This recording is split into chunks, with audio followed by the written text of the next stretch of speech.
Hi guys, what's up? Hyrule Art here, bringing you another art video today. So, on today's topic is faces. Not how to draw them, but how I approach coloring faces. And without any further delay, let's get into it. So, the way I approach drawing faces or coloring faces, first off, I draw in the base, your basic outline. Nothing special, just something simple. So after drawing that in, I usually go for base color, nothing too dark, nothing really bright, but something in between that I can build from. Um, this is pretty decent color, so color in everything, hair, eye, sockets, everything. So after that, I make another layer underneath, and what that is going or over top, and what that's going to do is dropping in my shadows and highlights on this layer. So normally I do the shadows around the eye sockets, under the nose, the top lip, and under the bottom lip. Also the sides of the forehead and the sides of the cheek. Now this I do that for reasons like this is where shadows normally will hit if you're going on a straightforward look. So then we map out where our highlights are going to be. Where's the light source going to be? So after that, I map in the highlights on the top of the forehead, the bridge of the nose, the bottom lip, the chin, and right under the eyes. And that's how I approach every drawing. Every drawing that I do, or painting, whatever that I do, this is how I approach it. I start off with this basic map of highlight and shadow. Now, of course, this will change depending upon where your light source is coming from, but this is how I basically start off, with the planes of the face and getting things lined up the way that I'm used to working with them. So from that point on, of course, at this time, I'm just messing around with the hair a little bit. Didn't really know what hairstyle I want to go with, so we just started out with something short, curly hair, which is simple, nothing too hard, you know. And from here, the next thing I want to do is go back in and darken up some of the shadows. Not all of them, just a little bit. Making a little bit of definition, like right where the eyelids area is in, at right where the nose and the eyebrow area, with the eye, nose, eyebrow, this area here. And so anyway, I don't know, man. I got to learn the appropriate terms for faces, for areas on the face. But anyway, I just darken up some of the some of the shaded areas, and go from there. So even though that we do that, and this is okay look, but not the cleanest look. So the next thing I do, excuse me. Next thing I do is I, you know, go in. Now this is a little different. So what I did on this one is I opened up a layer over top of the line art layer, and colored in right over top of the line art. I do that from time to time, not all the time. So what I like to do before I do anything else is come back and smooth out the highlights and the shading that I did previously. Now, the reason why I do that is because I want a smooth transition from light to dark. I don't want it to be like segmented where you can tell this the edges look like torn or just on there.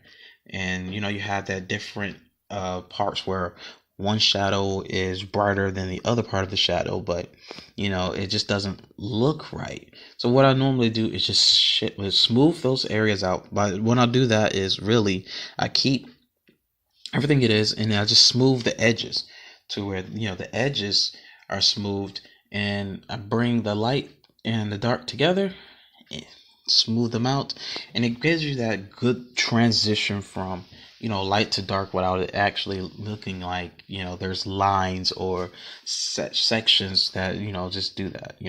It's like smooth transition, like skin is, not really like I don't know what I'm going with that one. But so anyway, once we smooth out these shadows and highlights, what I like to do is open up another layer over top of all of this. Well, first off, I like to merge all of this down.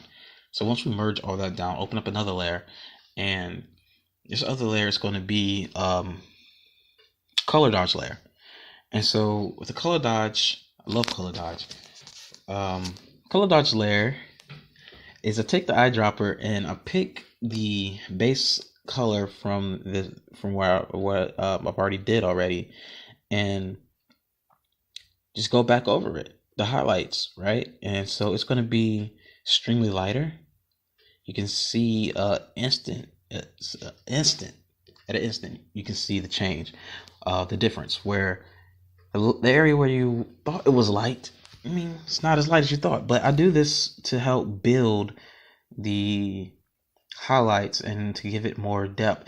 And in a way, without really touching the shadows, you could actually make the shadows look a certain type of way without actually touching them any further. Now, yeah, of course, sometimes I do go back and mess with the shadows, but more times than none, I adjust the highlights so much that, I really don't need to mess with the shadow.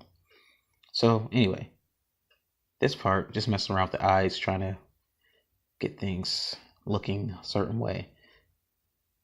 And don't be afraid to adjust and erase some stuff. It's not the end of the world. Better to do it now before you get too far into it and you're like, oh man, I really screwed up. So anyway, like I was saying, you do the color dodge layer and you drop in the highlights in certain areas. Like I always like to drop it over the eyelid and the part right above the eyelid. Not too much right above the eyelid, but just enough to show a little bit of difference. Then you do the same thing that you did before with the highlights. You smooth them out because you just leave them just look like a blob on their face, and doesn't look really nice. That's just me. But anyway, you kind of drop them in at the same places you did, just not as big as before. And then you smooth them out. And like I said, it's just building transition. It's giving it a little bit more depth. And that's normally what I do. So the next thing I do, not really going into the detail of the eyes and everything like that. I mean, I do that. But the next thing I'll do is I'll open up another layer. This other layer, it's going to be an overlay layer. And what I normally do use overlay for is just for temperature. So I'll come in and I like to use either red or orange for the temperature, to show a little bit of temperature around the nose and around the eyes, and sometimes around the lips, because it makes basically the bottom lip. Because depending upon what I'm going for, that's where I want it to be warm. This is areas where it's going to be warm.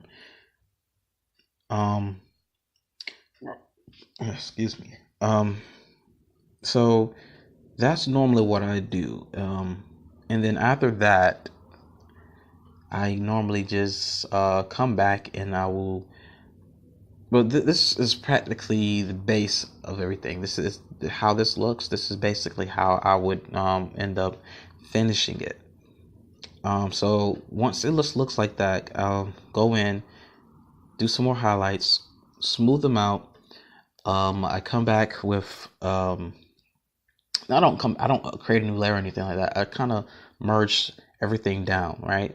And so after merging that down, I normally come back and mess around with the color balance. So I brighten the highlights a little bit more. I darken the shadows a bit more, and it helps build a good transition. And it really gives it a nice look. So anyway, that's all that I have to say about that. I mean, I could go more in depth about that, but I'm trying to keep these videos a little bit shorter. So anyway, guys, thanks for watching. Likes, subscribe, comment, whatever, all of that good stuff. So thank you for watching, and I'll see you guys in the next video. God bless.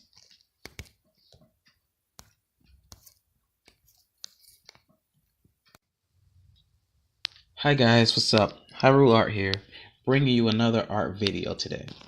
So, on today's topic is faces. not how to draw them, but how I approach coloring faces. And without any further delay, let's get into it. So, the way I approach drawing faces or coloring faces, first off, I draw in the base, your basic outline. Nothing special, just something simple. So after drawing that in, I usually go for base color. Nothing too dark, nothing really bright, but something, in between that I can build from. Um, this is pretty decent color. So color